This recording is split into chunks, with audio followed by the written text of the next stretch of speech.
வணக்கம் நண்பர்களே. இன்னைக்கு நாம பார்க்க போற கதை உங்க வாழ்க்கைய வேற கட்டத்துக்கே கூட்டிட்டு போகும். அதனால இந்த கதையை ஸ்கிப் பண்ணாம முழுசா கேளுங்க. வாங்க கதைக்குள்ள போகலாம். Welcome to Curious Seconds channel. ஒரு காலத்தில் ஒரு சுட்டெரிக்கும் பாலைவனத்தின் நடுவில் ஒரு பலவீனமான சிறிய குருவி வசித்து வந்தது. பாலைவனத்தில் வெப்பம் தாங்க முடியாததாக இருந்தது. மணல் எரிந்து கொண்டிருந்தது. அந்த பாலைவன நிலத்தில் வாழ்க்கை கிட்டத்தட்ட சாத்தியமற்றது. குருவியின் இறகுகள் உதிர்ந்துவிட்டன. அவளுடைய இறக்கைகள் வலிமையற்று விட்டன. அவளால் பறக்கக்கூட முடியவில்லை. ஒவ்வொரு நாளும் அவள் உணவு மற்றும் தண்ணீரை தேடினாள். ஆனால் எதையும் காணவில்லை. அவளுடைய நாட்கள் தனிமையால் நிறைந்திருந்தன. அவளுடைய இரவுகள் பயத்தால் நிறைந்திருந்தன. சில சமயங்களில் அவள் நினைத்தாள், என் வாழ்க்கையில் வலி மட்டுமே இருக்கிறது.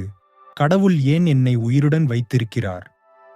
ஒரு மதிய வேளையில் அவள் ஒரு பாறையின் சிறிய நிழலின் கீழ் பலவீனமாக அமர்ந்திருந்த போது தூரத்தில் ஒரு உருவம் மெதுவாக நடந்து செல்வதைக் கண்டாள். அவன் அருகில் வந்ததும் அது ஒரு இளம் துறவி என்பதை அவள் உணர்ந்தாள்.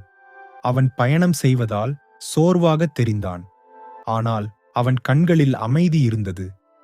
குருவி தன் பலத்தை திரட்டி நடுங்கும் குரலில், ஓ துறவி, நீங்கள் எங்கே போகிறீர்கள் என்று கூப்பிட்டது. துறவி நின்று குருவியை நோக்கி நடந்தான். ஏழை பறவையைக் கண்டதும் அவன் கண்கள் மென்மையாகின. குருவியின் துன்பத்தைக் கண்டு அவன் இதயம் உருகியது. துறவி சிறிய புன்னகையோடு, நான் என் குருவை சந்திக்கப் போகிறேன்.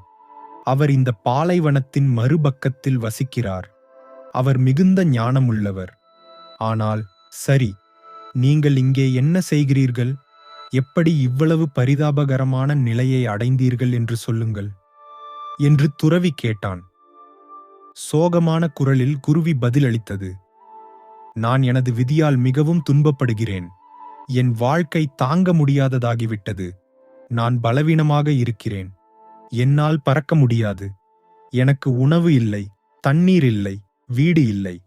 என் துன்பம் எப்போது முடியும் என்று சொல்லுங்கள் என்று கேட்டதும் இளம் துறவி ஒரு கணம் நின்று, பின்னர் மெதுவாக, நான் திரும்பி வரும்போது என் குரு துறவியிடம் கேட்டுவிட்டு உனக்கு நான் சொல்கிறேன் என்று கூறினார்.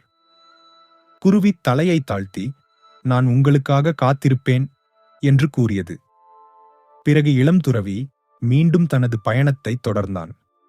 அவர் தனது குருவின் குடிசையை அடைந்ததும் அவர் வணங்கி எல்லாவற்றையும் அவரிடம் கூறினார்.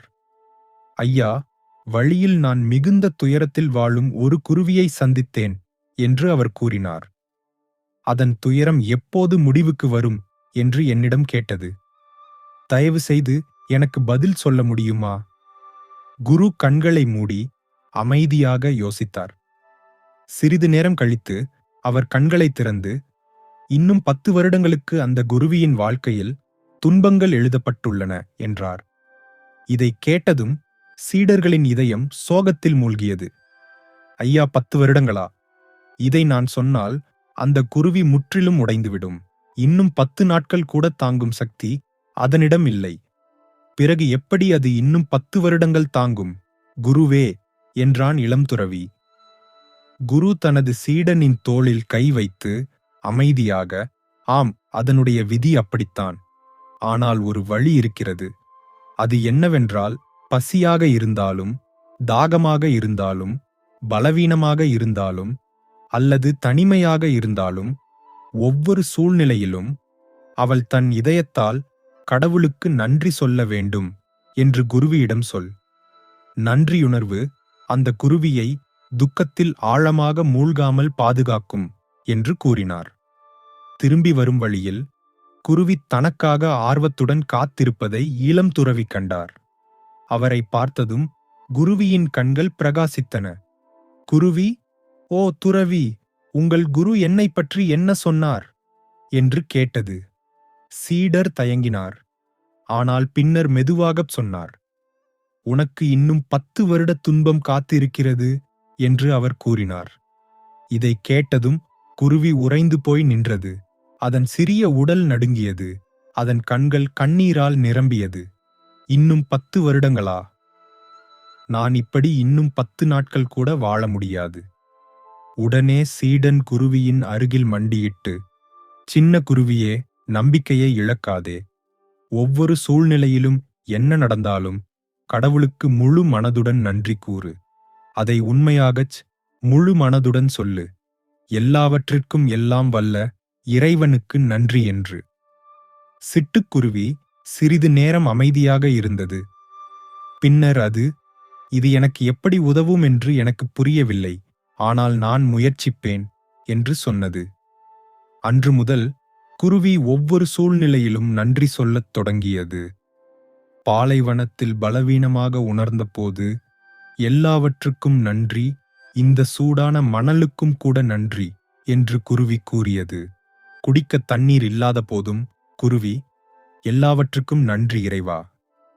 குருவியின் இறகுகள் உதிர்ந்து அவள் உடல் மெலிந்த போதும் அவள் இன்னும் எல்லாவற்றுக்கும் நன்றி என்று திரும்பத் திரும்பச் சொன்னது. நாட்கள் கடந்தன. மெதுவாக ஏதோ மாறத் தொடங்கியது. மெதுவாக சிட்டுக்குருவியின் இறகுகள் மீண்டும் வளரத் தொடங்கின. அவள் இறக்கைகளில் புதிய சக்தியை உணர்ந்தாள். ஒரு நாள் வானம் கருமேகங்களால் நிரம்பியது. பலத்த காற்று வீசியது. விரைவில் பலத்த மழை பெய்தது. பாலைவனம் பச்சை தாவரங்களால் பூத்தது. ஓரிடத்தில் தண்ணீர் தேங்கி ஒரு குளத்தை உருவாக்கியது. சிட்டுக்குருவி தண்ணீரை குடித்தது, விதைகளை தின்றது, உயிர் தன் உடலுக்கு திரும்புவது போல் உணர்ந்தது. அவள் இறக்கைகளை விரித்தாள். அவளுடைய மகிழ்ச்சிக்காக குருவியால் மீண்டும் பறக்க முடிந்தது. சில வாரங்களுக்குப் பிறகு இளம் துறவி அதே பாலைவனத்தின் வழியாக திரும்பினார். அவருக்கு ஆச்சரியம். சிட்டுக்குருவி காற்றில் மகிழ்ச்சியுடன் பறப்பதைக் கண்டார். பசுமை மற்றும் வாழ்க்கை மகிழ்ச்சியால் சூழப்பட்டது. இளம் துறவி தனது குருவிடம் விரைந்து சென்று, ஐயா, ஐயா, குருவிக்கு இன்னும் 10 ஆண்டுகள் துன்பம் இருப்பதாக நீங்கள் என்னிடம் சொன்னீர்கள். ஆனால் ஒரு சில வாரங்களில் அவளுடைய வாழ்க்கை முற்றிலும் மாறிவிட்டது. இது எப்படி சாத்தியம்? குரு மெதுவாகச் சிரித்துக்கொண்டே, ஆம், அவளுடைய விதியில் 10 வருட துக்கம் எழுதப்பட்டிருந்தது. ஆனால் குருவி அவளுடைய விதியை மாற்றினாள். தூய்மையான இதயத்துடன் எல்லாவற்றிற்கும் நன்றி இறைவா என்று ஒருவர் உண்மையிலேயே கூறும்போது அது அனைத்து கர்மாவையும் எரித்துவிடும். குருவி மற்றும் இளம் துறவியின் கதை நம் சொந்த வாழ்க்கையின் கண்ணாடி. எல்லாம் வறண்டதாகவும் வெறுமையாகவும் நம்பிக்கையற்றதாகவும் உணரும்போது நாம் ஒவ்வொருவரும் கஷ்டங்களை கடந்து செல்கிறோம். தரிசு பாலைவனத்தைப் போலவே நம் வலிமையையோ நம்பிக்கையையோ அல்லது தொடர்ந்து முன்னேறும் விருப்பத்தையோ கூட இழக்க நேரிடும். இது போன்ற சமயங்களில் குருவியைப் போலவே நாம் அடிக்கடி கேட்கிறோம், ஏன் எனக்கு மட்டும்? இந்த துன்பம் எப்போது முடிவுக்கு வரும்? குருவிக்கு குரு சொன்ன செய்தி நம் அனைவருக்கும் ஒரு ஆழமான உண்மையை எடுத்துச் செல்கிறது. நன்றியுணர்வு வலியை அமைதியாக மாற்றும் மற்றும் விதியில் எழுதப்பட்டதை கூட மாற்றும் சக்தி கொண்டது. வாழ்க்கை நம்மை சிரமங்களுக்குள் தள்ளும்போது நாம் புகார் செய்ய ஆரம்பிக்கிறோம், உதவியற்றவர்களாக உணர்கிறோம் அல்லது மற்றவர்களை குறை கூறுகிறோம். ஆனால் புகார் செய்வது வலியை நீக்குவதில்லை, அது அதை அதிகரிக்கிறது. மறுபுறம் நன்றியுணர்வு நமக்கு தாங்கும் வலிமையை தருகிறது மற்றும் மாற்றத்திற்கான கதவுகளை திறக்கிறது. குருவி தனது வலி, பசி மற்றும் பலவீனத்திற்காக கூட கடவுளுக்கு நன்றி சொல்ல முடிவு செய்தது. முதலில் அது அர்த்தமற்றது. ஆனால் மெதுவாக அவள் இதயம் இலகுவானது, அவள் வலிமை திரும்பியது, அவளுடைய சுற்றுப்புறங்களும் கூட மாறியது. நம் வாழ்க்கையிலும் இதுதான் நடக்கிறது. கடினமான காலங்களில் நாம் நன்றி சொல்லத் தொடங்கும்போது, கஷ்டத்திலும் நன்றி சொல்ல கற்றுக்கொள்ளும்போது நமது மனப்பான்மை நேர்மறையாக மாறும். மேலும் நேர்மறையான அணுகுமுறை நம் சொந்த வாழ்க்கையில் நேர்மறையான சூழ்நிலைகளை ஈர்க்கிறது. காணாமல் போனவற்றில் கவனம் செலுத்துவதற்கு பதிலாக நம்மிடம் உள்ளவற்றில் கவனம் செலுத்தி எல்லாவற்றிற்கும் நன்றியுடன் இருந்தால் பாலைவனங்கள் கூட தோட்டங்களாக பூத்துக் குலுங்குவதை காணலாம். எனவே சூழ்நிலைகள் எளிதாகும்போது வாழ்க்கை மாறாது என்பதை எப்போதும் நினைவில் கொள்ளுங்கள். நமது மனநிலை வலுவடையும் போது அது மாறுகிறது. ஒவ்வொரு சூழ்நிலையிலும் நன்றியுணர்வுடன் இருக்க கற்றுக்கொள்ளும்போது நமது அணுகுமுறை நேர்மறையாக மாறும். மேலும் நேர்மறையான அணுகுமுறை தோல்விகளை பாடங்களாகவும், போராட்டங்களை வலிமையாகவும், கனவுகளை யதார்த்தமாகவும் மாற்றும். எனவே நண்பர்களே, நன்றியுணர்வை ஏற்றுக்கொண்ட போது துன்பப்படும் குருவி எப்படி உருகியது என்பதை நீங்கள் பார்த்திருப்பீர்கள். பிரச்சனை மறையும் போது வாழ்க்கை மாறாது.